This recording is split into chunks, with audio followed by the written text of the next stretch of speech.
Suivez tous les marchés financiers avec CMC Markets France. Avec CMC Markets, tradez les CFD sur indices, devises, matières premières et actions 24 heures sur 24. CMC Markets, un des leaders mondiaux du trading de CFD Forex depuis 1989. C'est Trado, voilà la vidéo de mise à jour pour le CAC. Alors exceptionnellement, en raison de la préparation du webinaire de ce soir, au cas où vous êtes tous conviés puisque c'est gratuit, eh bien je vais faire en même temps l'or et le CAC, puisque je n'aurai pas le temps de le faire ce soir. Alors voilà où nous en sommes sur l'indice parisien. Nous avons inscrit, je l'avais dit hier, un T3, 1, 2, 3 séances au-dessus de la Bollinger supérieure. Mais une ombre venait planer, c'est la présence d'une bulle hier. C'est-à-dire que vous voyez bien que là, cette bougie est complètement en lévitation par rapport à la Bollinger supérieure. Ça, statistiquement, ça se traduit par un retour à l'intérieur des Bollinger et puis surtout un retour sur au moins la M7, voire la M20. Aujourd'hui, nous avons un deuxième signal d'alerte, c'est-à-dire en termes de chandelier japonais, un harami baissier, puisque le corps de la bougie d'aujourd'hui est complètement inclus dans le corps de la bougie d'hier. Ça doit être confirmé lors de la séance suivante pour effectivement confirmer le signal baissier.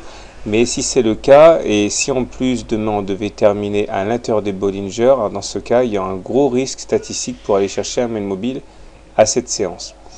Alors on n'y est pas encore, mais il faut le savoir. Si vous achetez maintenant l'indice parisien ou une action, eh bien vous risquez d'essuyer cette baisse.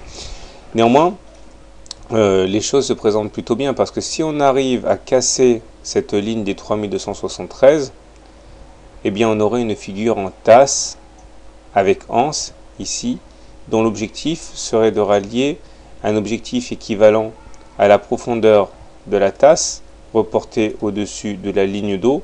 C'est-à-dire qu'on irait chercher au minimum le niveau des 3644 qui correspond plus ou moins au plus haut du 15 mars. Mais pour ce faire, il faut déjà réussir à clôturer au-dessus de la fameuse ligne d'eau. C'est pas encore acquis. Ok, d'ailleurs pendant que je parle, c'est assez rigolo parce que la bougie vient de changer de couleur, c'est-à-dire qu'on termine non pas avec un harami baissier pur, plutôt un harami baissier impur, puisque la couleur n'est pas rouge mais verte, donc ça vient relativiser un petit peu le signal baissier que je viens de donner. Alors, pour faire simple, on est toujours sous l'effet baissier de la bulle, et il s'agirait absolument demain de faire un plus haut, sinon cela serait perçu comme un signe de faiblesse par les traders baissiers. Maintenant, on est toujours au-dessus de la moyenne mobile à 20 séances, ce qui veut dire qu'on est en tendance haussière. Petit détour du côté du marché de l'or, que voilà. Et sur le marché de l'or, eh bien, statu quo par rapport à hier. Comme je l'avais signalé hier, eh bien, nous sommes toujours à l'intérieur de cette espèce de canal, de triangle noir. À l'approche du haut de ce triangle noir, eh bien, on connaît des difficultés à progresser.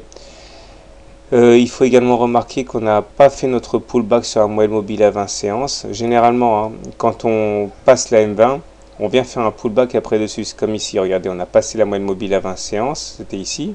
Et puis au bout d'un moment, on est venu faire le pullback, un retour sur la moyenne mobile à 20 séances, un inverse.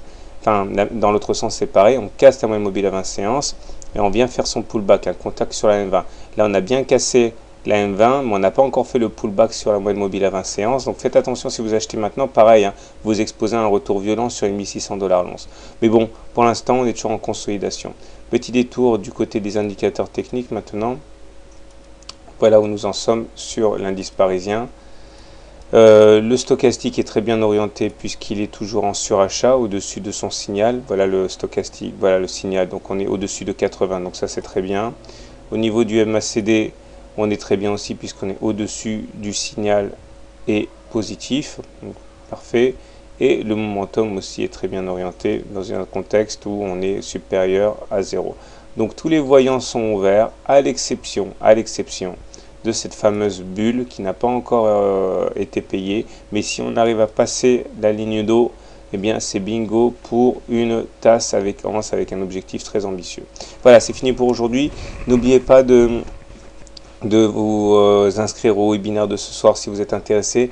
N'oubliez pas également, hein, ça je le répète, désolé pour ceux qui ne sont pas intéressés, d'arriver une quinzaine de minutes avant, question de vous assurer que vous sachiez comment fonctionne le système pour poser des questions, etc.